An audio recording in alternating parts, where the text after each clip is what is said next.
Great. Okay. Well, hello everybody and welcome to Grocery Shopping Secrets. My name is Denise Ferguson and I'm going to be leading you through this program tonight. And I have to give special thanks to both the American Heart Association and also the Library Foundation for making this program possible.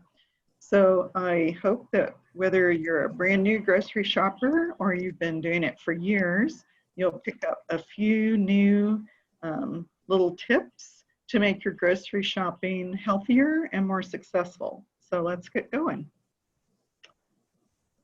So when we think about how much grocery stores have changed over like the last even 10 years, much less 50 years, there's been really huge changes. And there are so many products to pick from. And so then how can you decide what you want to put in your cart? There's a whopping 45,000 products in the average supermarket, whereas in our grandmother's grocery store, there was maybe 8,000. So you can see a big difference. So what do you think influences all of these different decisions? So for today's shoppers, it's usually time and money. So those are the top things. And interestingly, flavor comes in third. So let's take a look at this. If you're getting ready to go to the grocery store, the first thing that you really need to do is to make a list. I know that makes a lot of people groan when they think about doing that, but a list is really important. I like to keep one going all the time, and then I don't necessarily have to sit down and make a list. Also, the age you are may determine what kind of list you make. So grocery stores are really dealing with 3 different generations of people. So we have those that are in the over age 70 and plus. And so they are definitely very traditional shoppers. They like to read the little sales insert that comes in the newspaper. They definitely will make a paper and pencil list. And then you might see them with their list checking things off in the grocery store. Then you have baby boomers who are kind of in the middle, and they may go back and forth. So they probably, in their earlier shopping years, started off with a paper and pencil list and maybe read newspaper ads. But now they've kind of transitioned to a few more skills with computers and smartphones. And so they might be more likely to either use their smartphone to do a list or maybe go on to the store websites to check for sales in advance. And then we have younger shoppers. And so they're definitely not going to fool with making a paper and pencil list. So they like to make a list on their phone, maybe even making a shared list on their phone with family members so everybody can add to it. They may also have smart appliances like the refrigerators where you can see what's in your fridge from your phone while you're at the grocery store if you have forgotten to put something on your list. And they are much more likely to use things like Walmart.com or Kroger.com to check out sales and maybe even also participate in the click to buy and then pick up at the drive-through type shopping. So we really kind of have, again, 3 different age groups going on there. But however you're choosing to make a list, you definitely want to do that because it helps really prevent food waste. So first you want to check your cupboards and see what kind of dry goods you need. And I like to keep maybe a couple of each of my pantry items. So usually as soon as I use up one item, like maybe it's a bag of rice, I'll go ahead and put that rice on the list, even though I still have another brand new package. That way I never run out of like the stock items that I need to quickly throw together meals. Then you also want to check the fridge and see, you know, do you already have 4 apples in the crisper? So maybe you don't need to buy another whole bag. How fresh is your milk? What kind of eggs and cheese do you have? So making use of the foods that you already have around the house will make a more succinct list and will help save you time and money. So that's kind of an important thing to do ahead of time to prepare to go to the store. And then you also don't want to forget about your freezer because oftentimes people will freeze stuff and then it just kind of goes into Never Never Land. So I actually also keep a sheet of paper on the front of my freezer that just says what's in there because you should try to get stuff out of your freezer between 3 and 6 months. So otherwise you're liable to forget about it, and then the next thing you know, there's some mystery food in there with freezer burn on it and you wind up just pitching it. So now we need to think about actually making up a meal plan. So what kind of meals would your family like over the next week? And we do want to try to keep at least some nutrition in mind. So a good rule of thumb is that meals should contain foods from at least 3 different groups. The other thing you want to think about is who is going to make the meal. So let's say you have teenagers in the house. That would be maybe a great cooking lesson for them if they take over meal prep, maybe 1 or 2 nights a week, and they get to decide what they're going to make and then actually get in the kitchen and make it. My kids were always thrilled if I could send them to the store with a list, like even before they could drive, if I could drop them off, let them shop for groceries, and then pick them up in about an hour. And so they've both said now that they are adults that they really enjoyed getting those early shopping skills. So if you hate grocery shopping, maybe you need to delegate it to somebody else in the family that loves it. You never know. So we also want to think about not necessarily what we want to eat, but what needs to get used up. So if you have some food that's dying in the crisper, then maybe it's time to throw together a stir fry. And also don't forget small items on your grocery list, like spices, because there's nothing worse than getting ready to make a meal only to find that you're missing an ingredient.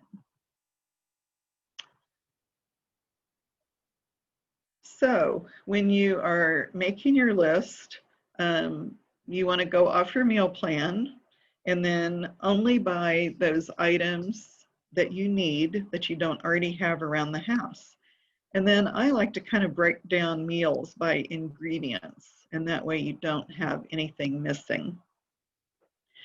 Also, if you know your grocery store well enough, you can kind of group food items together so that as you're shopping, it will speed things up, and then you're not cutting back and forth across the grocery because you realized way on the other side of the store that you forgot oranges, and then you have to go back to produce.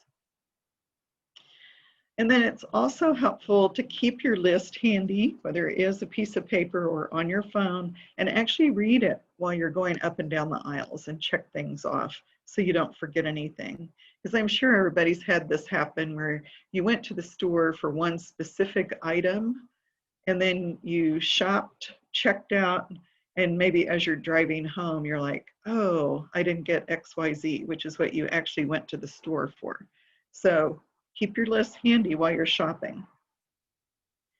And then also stick to it. And this is probably the toughest thing for most people. So let me give you this idea too. A lot of people are kind of avoiding where you can go online and select your grocery list and then just go pick it up because that is more expensive.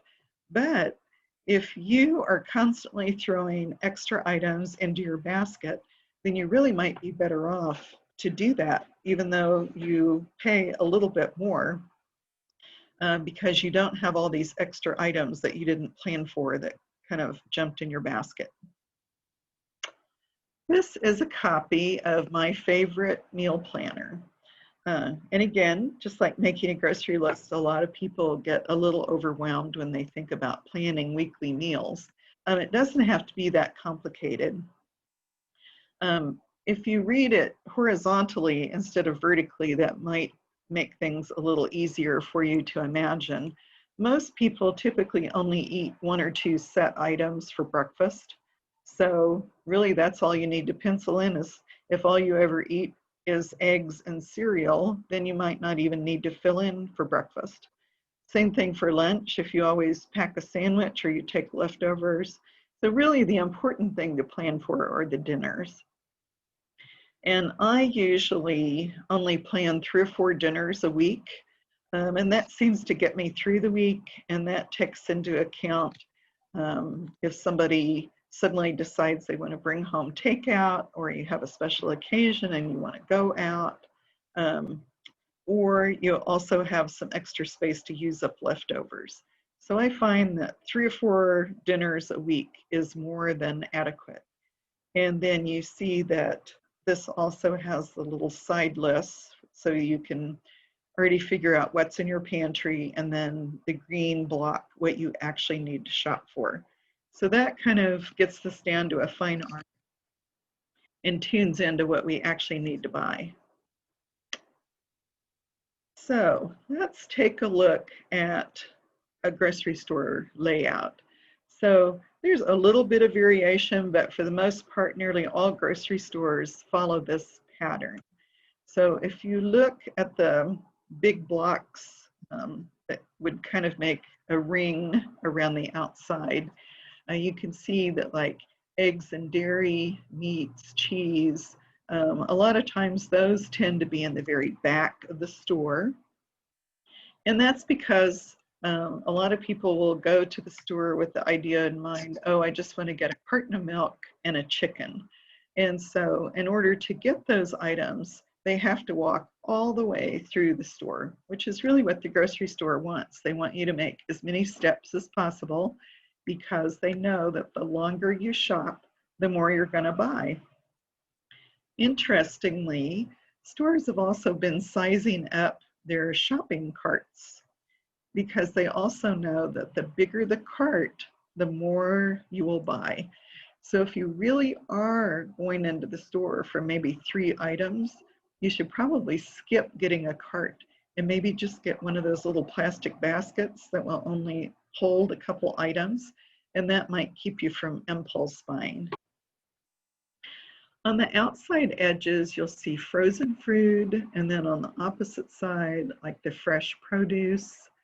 Typically up front, you see a lot of like the specialty items like flowers or gifts, or you might have a coffee bar, the magazine rack, greeting cards, all of those kinds of things are up close to the checkout.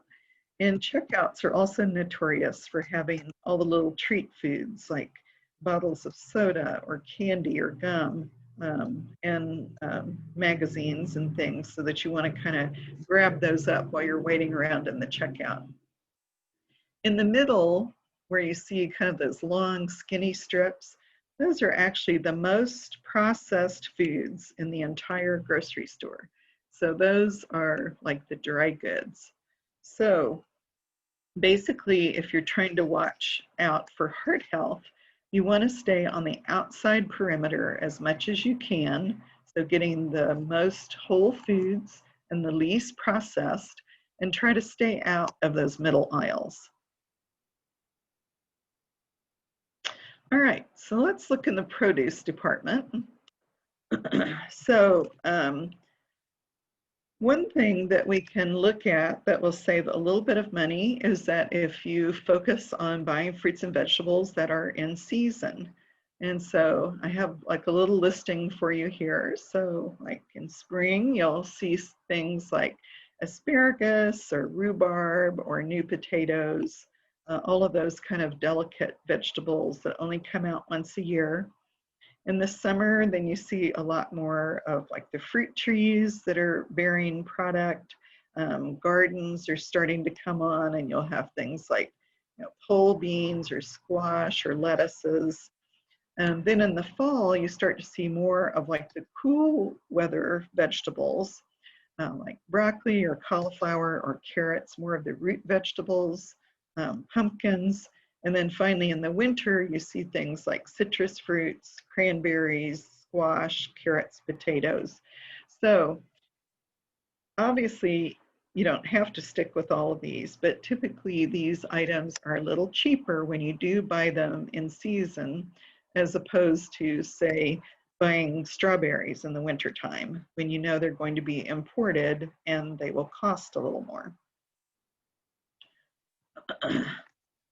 So another thing to think about when you're in the produce department is that convenience foods cost more. So think about, when is the last time you just bought a regular head of lettuce and tore that up for a salad? So if you're buying the bag salad, I know that is very popular and it's very easy to just tear open the bag and start eating. But here's a good example for romaine, is $2.99 for the prepped and ready to go, or $1.59 for just a head of romaine lettuce that you would cut up yourself. So if you have a little extra time, you can certainly save money by prepping your own produce. It's also usually cheaper if you buy produce during the week. On the weekend is when the most people go shopping, and so you'll see prices kind of ratchet up a little bit. And then you can also save some money by rounding out your produce purchases with both canned and frozen fruits and vegetables as well. Okay, so the dairy products, as I mentioned earlier, are typically all the way in the back of the store. So some things that you'll want to look at here to get the most for your money. Always check your eggs, and actually take the time to lift each one up, because sometimes they can be cracked on the bottom and stick to the container, and then that egg is ruined when you get it home. Also for milk, you'll want to look at some date marking for that. Then in the meat department, a few things that you'll want to look for. Basically, we want unprocessed meats. So they should be really fresh, have a healthy color. If they're starting to kind of turn, then that's not so great. You should also really examine the packaging to make sure that it's free of damage or any excess moisture. And then you want to purchase on or before the sell-by date. Now remember that a sell-by date is a little different from an expiration date, although a lot of people confuse them. So the groceries have a set time when they want product out of their store. That doesn't mean that it has expired. Typically you have another week to use it up. So don't feel bad about buying meats, especially on their sell-by date, because you do still have plenty of time to use them. Typically in the displays, obviously if you reach to the back, you'll get the freshest items. If you're choosing meat for heart health, you want to make sure that you have the word loin or round in the name of the cut. So let's say that you're buying hamburger. Don't just buy something that is a generic sounding ground beef. So you want either ground round or ground sirloin. So in both of those cuts, you heard the name loin or round that you didn't hear in ground beef. Also, you typically want to limit meat, especially red meat, to just a few times a week. And I've included a great website here to help you with that. There's a great national campaign called Meatless Mondays. So this is www.meatlessmonday.com. And if you go to that website, they have some really terrific recipes to get your family interested in like a few meatless meals that still taste great. So not only is that great for your health, also has a wonderful environmental impact as well.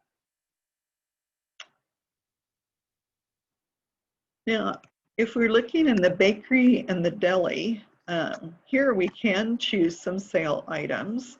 A lot of times, groceries bake their bread fresh on most days, so typically you can buy the bread like at the end of the day, although in that case, if it is a fresh bread, you need to be pretty careful about getting it used up in the next day or two because it will go stale really quickly.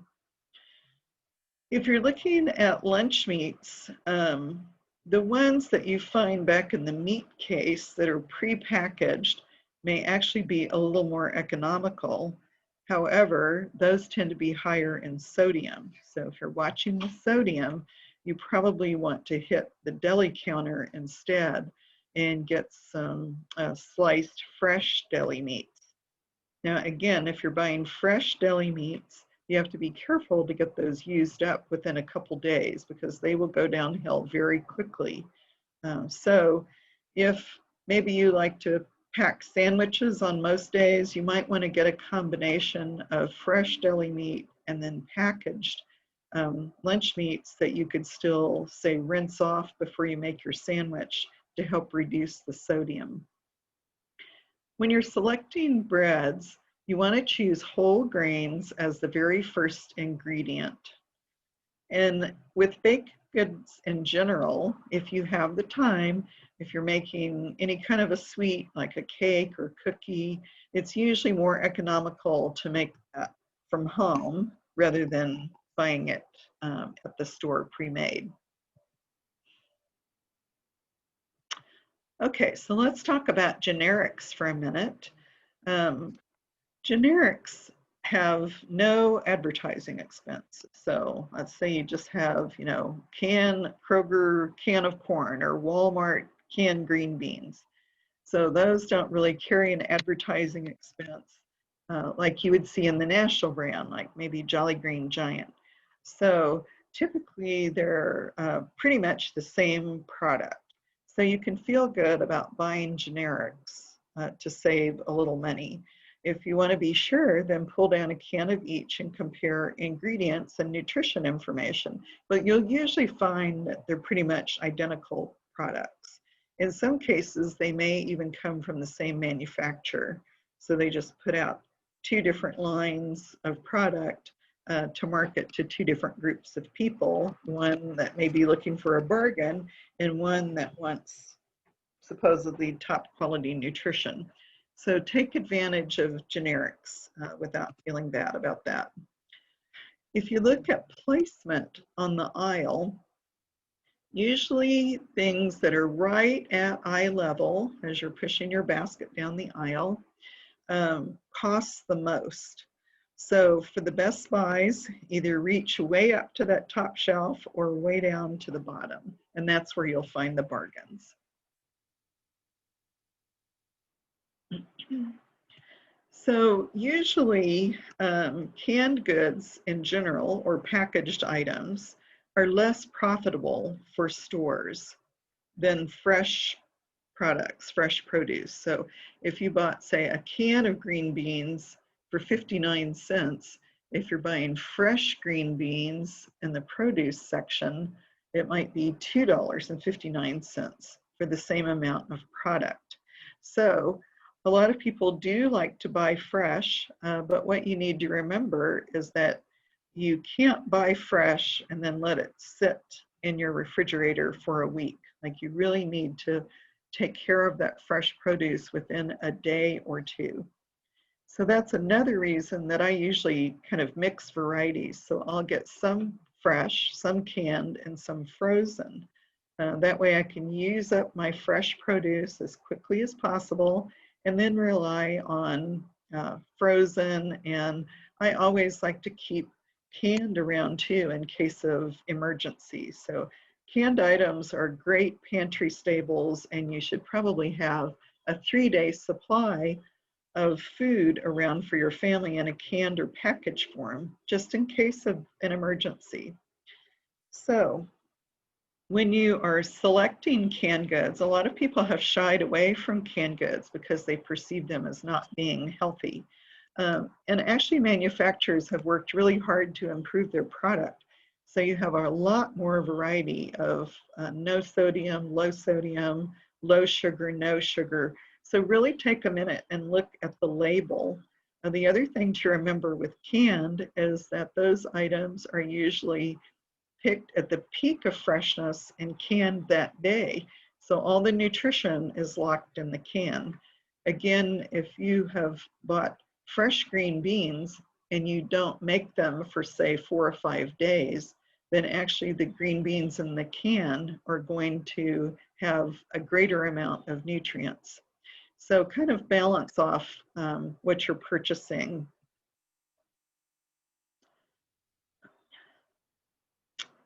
Okay, so here's what I was talking about earlier with the way the aisles are arranged. So usually at the top, you see smaller brands or regional brands or specific gourmet products. Right at eye level are the best sellers and the leading brands. And manufacturers pay top dollar to get that spot on the shelf. So that's also typically why those products cost a little more. Then manufacturers also know that a lot of people take younger shoppers with them, so they have placed products with kid appeal right at children's eye level. And so then there will be, oh, look at this. I want this cereal. I want, this product. And then at the very bottom, you'll see more of generic store labels, oversized or bulk items. Like that's where you'll find your 10-pound bag of flour, for instance. So take advantage of knowing how things are arranged on the shelf to get the best bargain. Now, what about coupons? A lot of people really like to shop coupons. However, remember that just in the name you see manufacturer's coupons. That means that these are coupons for manufactured foods, meaning that they're going to be pretty highly processed in some ways. So actually, for good health, you probably don't want to use that many manufacturer's coupons. So you want to have more variety of whole foods, unprocessed. So look at that. Store coupons, on the other hand, so a Walmart or a Meijer or a Kroger coupon or Aldi's, those are coupons that are offered by the store itself to attract customers, and they're often for non-manufactured foods. So if you want to coupon, lean more towards store coupons than manufacturers.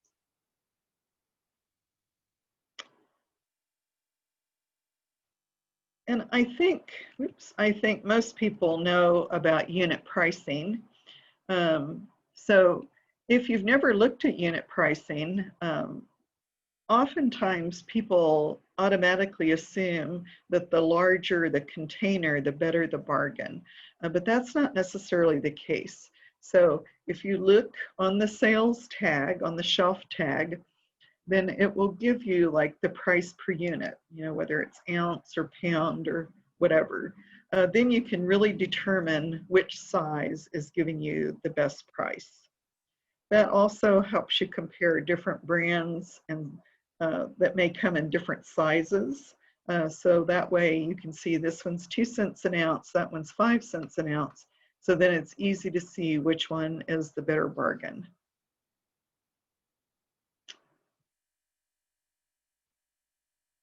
Now, a lot of stores are really getting on the bandwagon of putting in bulked packaged goods.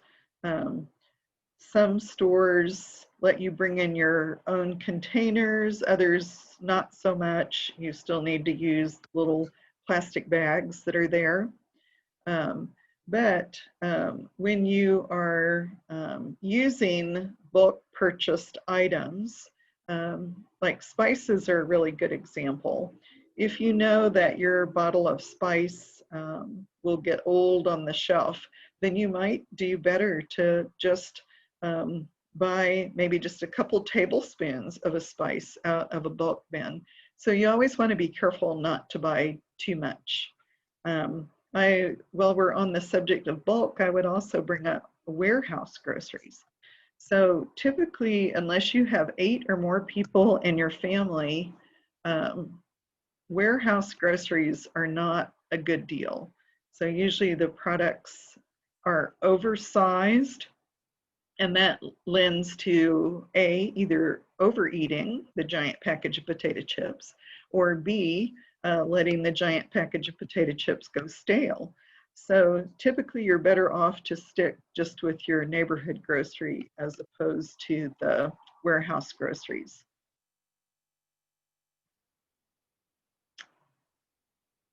And then the convenience foods we already kind of talked about.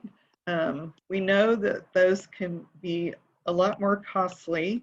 So pre-cut fruits and vegetables, or single serving boxes or bottles of juice or box mixes.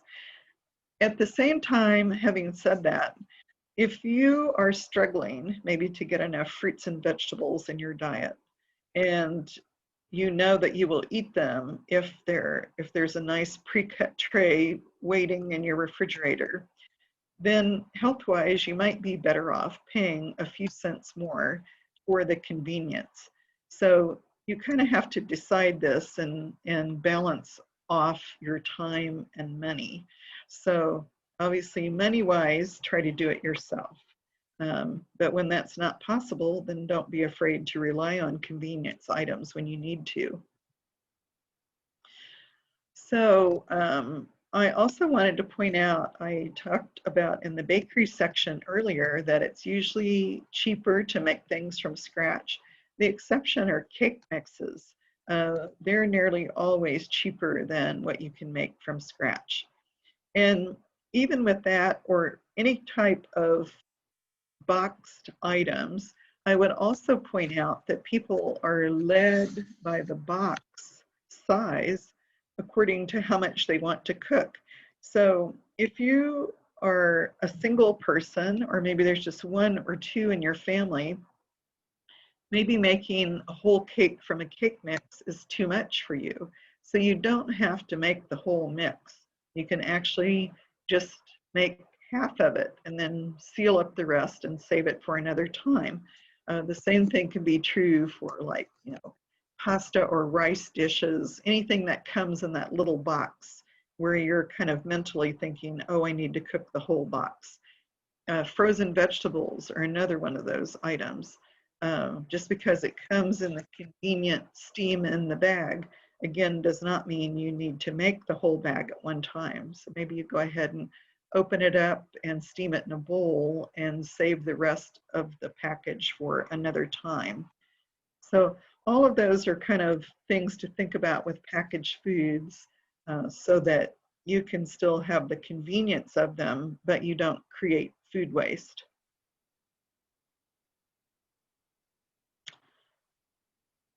Now, here's a few things that you typically will see in the grocery store. So if you've never heard of a loss leader, that's actually an item that the grocery store will sell at or below cost. So maybe you'll see, eggs, 39 cents a dozen. And, the true cost is, maybe $1 or $1.39. But stores will offer those items just to get you in the store. And then typically other items will be marked up or more expensive to kind of make up for that. You see a lot of 2-for-1 deals, or even 10 for 10. So most people don't need to buy, 10 packages of a certain item. So you just want to watch like the quantity that you're bringing into your house so that food doesn't get old. And then, as we've already mentioned earlier, the checkout aisles are kind of a little landmine for you to get through, so that you don't pick up any of those impulse items right there at the checkout while you're waiting.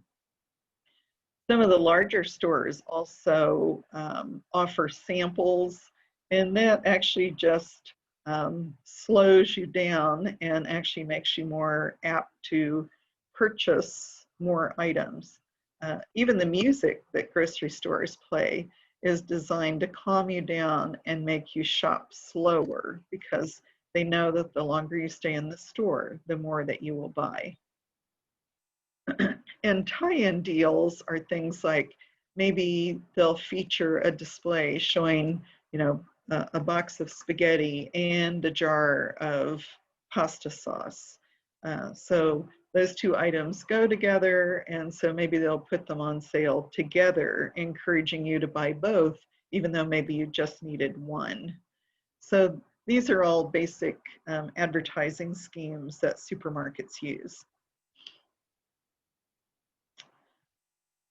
And then I'm sure most of you have seen these tips before. So it really is true. It's really not a great idea to go to the grocery store on an empty stomach because, everything looks good and you just want to buy everything in sight.